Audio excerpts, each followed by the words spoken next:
Blooming in the snow isn't just a matter of toughing it out.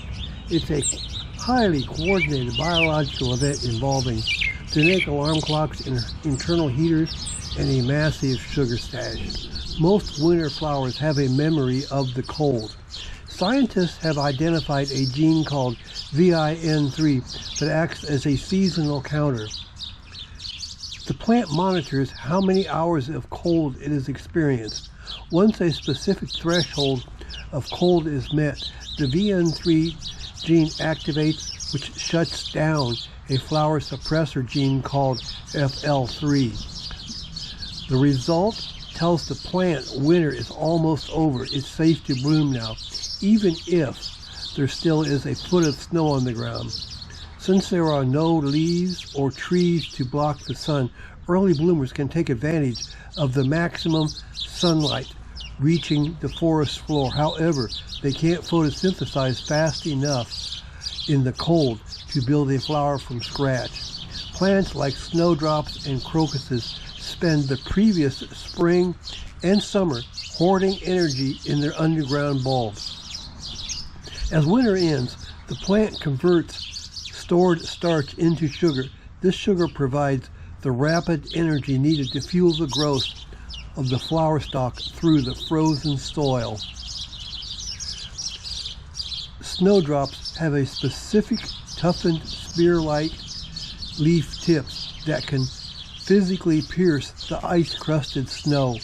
The plant pumps its cells full of water and sugar, creates a high internal pressure that gives the stem the rigidity of a tiny hydraulic lift.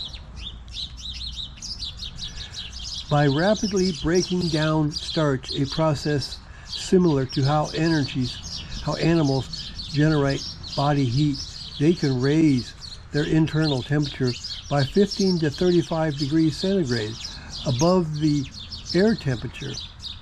This creates a small microclimate or melted circle around the plant, allowing it to bloom and attract the very pollinators of the season.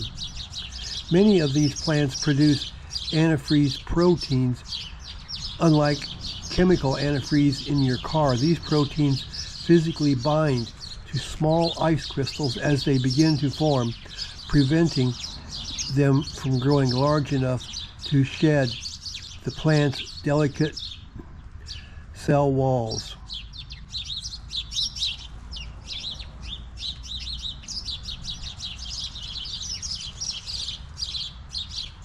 Some plants that bloom in the snow like this are snowdrops, gallianthus. True to their name, these often are the very first to appear.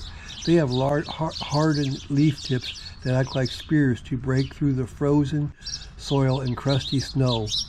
Their white drooping bells are iconic symbols of the end of winter. Winter aconite. These cheerful little yellow flowers belong to the buttercup family. They often bloom alongside snowdrops and are extremely resistant to frost. They open their petals in the sun but close them up tight during the snow or at night to protect their pollen. Crocus.